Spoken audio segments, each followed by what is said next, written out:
Does it count as clickbait if the title is true but it's really hard? You can play custom music in your house in Wizard101, yes. Should you? No, probably not. But I did it anyway. And here's how. When I say you can play custom music in your house, I really mean you can create musical arrangements from scratch.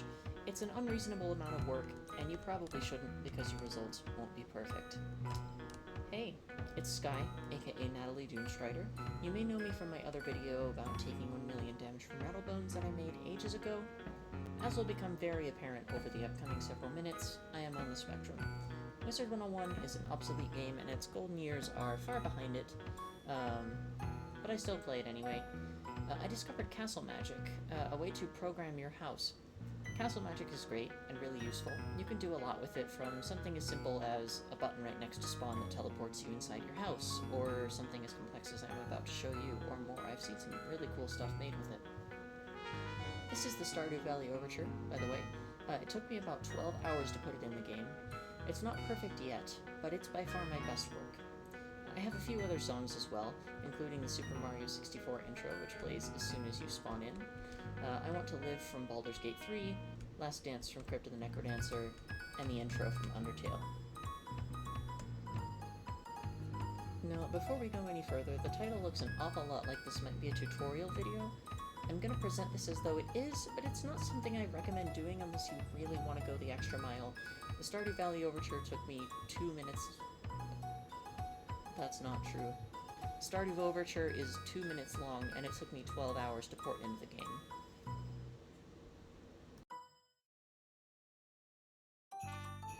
There's going to be a few major parts involved. Part 1, choosing a song. This is the most important section. I would not advise skipping it. Part 2, transcribing each instrument part into its component keystrokes. Part 3, recording the loops. And Part 4, setting up the castle magic. You might be anxious to jump into a project, like I was once upon a time, but slow down. You should pick a song based on your proficiency with the keyboard and how good you are at keeping a rhythm. Ideally a song that you know very well.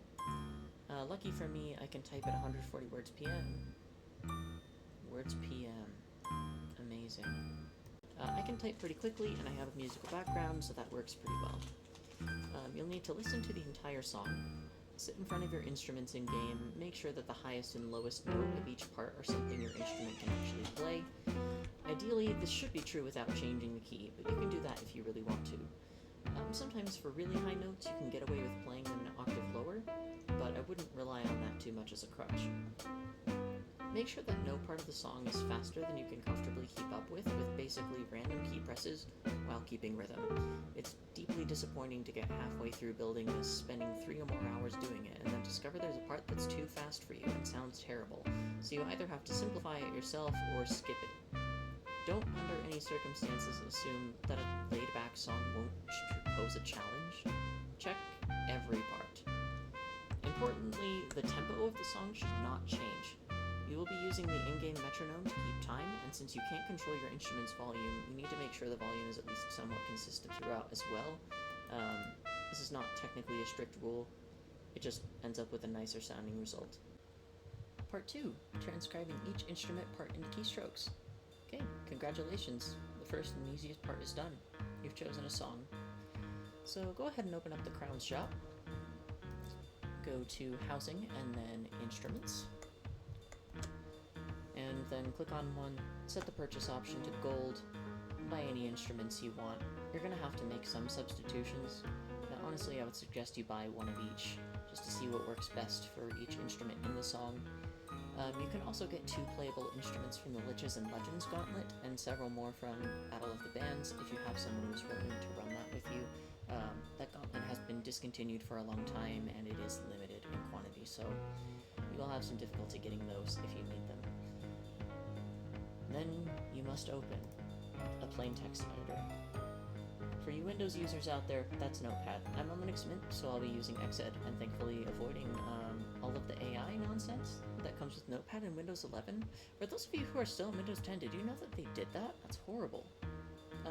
Right, first, you already know where all the hardest parts of the song will be. since you went through them in advance and, you know, checked for the fastest part to see if you could keep up. You did do that, right? Anyway, you'll need to write down the timestamps just before those super hard parts, preferably no more than 4 or 5 timestamps, and each section should be no more than 2 minutes long, and that is a maximum. Chances are you're going to want it to be 40 seconds or less in practice, because that's how long each individual take will have to be, and it's harder to achieve perfection the longer it is. These will be your breakpoints where every instrument stops and starts again.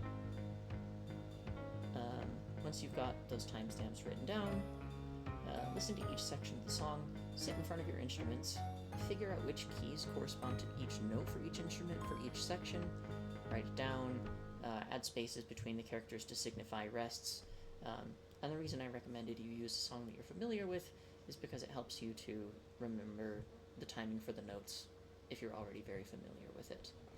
And now you've got instructions that you can use. Part 3, recording the loops. You want to open your instrument, switch to jam mode in the bottom left, and then from there, you'll have to click on the metronome, find the setting that most closely matches the tempo of the song you're trying to add to the game. Then you want to click on one of these pre-written loops, then a record button here. You'll want to give yourself 1 to 2 leading beats. Whatever number of leading beats you give yourself, you should keep consistent for every part for the entire song. It just makes things simpler. Wait for the timer to tick down and for your leading beat to pass, and just record the loops until it's perfect or good enough. This is the shortest section of the video, but the longest section in terms of actual effort. It will take practice to get each part right. Make 1 loop for each section of the song you defined earlier for each instrument you've written a part for. Super duper importantly, when you're done recording a part, wait several seconds and then press a random note before you stop the recording. This will stop the loop from restarting when it isn't supposed to. By default, the loops will immediately jump back to the first note that you played. One thing that you should also note is that any extra time you wait before playing your first note will be respected the first time that loop is played, but if it's played more than that, it does just loop straight back to the first note you actually pressed. Part 4, Castle Magic. You will need to visit Ada Airedale and Babbage Bassett in Marleybone. You will need the following housing items. 1 trigger item. This can be a lever, a button, a player detector, text detector, pressure plate, or a timer that's set to automatically start, whatever you want it to be. You'll also need a magic timer and a magic reflector for each section of the song, then 1 extra reflector to either stop it at the end or loop it. You will need the following treasure cards as well. I suggest you buy 10 of each. You can throw away the extras when you're done, but it never hurts to have too many. Activate reflector, start timer, and then over from Ada, stop music, and at least 10 of as many loop cards as there are sections of the piece you're trying to add. So place down your trigger, then place your reflectors in a line, and then place your timers in a line parallel to that. Tends to make things a little bit easier to organize. Oh, hi Egg! Oh, okay. That's staying in the video. Okay, set your initial trigger to activate reflector on the first reflector in the chain. Then for your reflectors, you'll want to set up the following. First, you're going to want it to start timer, targeted at the next timer in the chain, which is the one just above it for me here. And then stop music, targeted at any object. I like to use the initial trigger or the reflector. It doesn't really matter.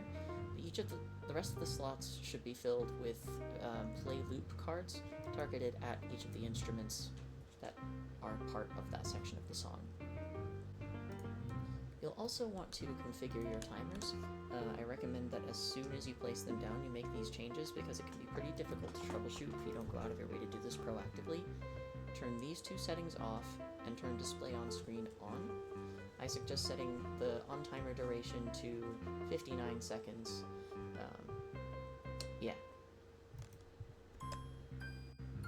Once that's done, go ahead and trigger your piece. Keep track of the time on screen. See how much time is left on the timer when your recorded part ends, and subtract that many seconds from the timer's configuration. Repeat until all sections are appropriately long. You can make adjustments of 1 second in either direction if needed. And when you're finally done with all of that, your product will be a song you perform each individual part of, playing in your house. Thanks for watching. I've put blood, sweat, and tears into this project on and off for a rough total of 40 to 50 hours over the last few years. I'll publish my house onto Castle Tours as Natalie Doonstrider's Massive Fantasy Palace if you want to see mine in action in-game. Subscribe if you want to see whatever I feel like making next. Chances are it's going to be another Wiz video or some life updates about my medical transition.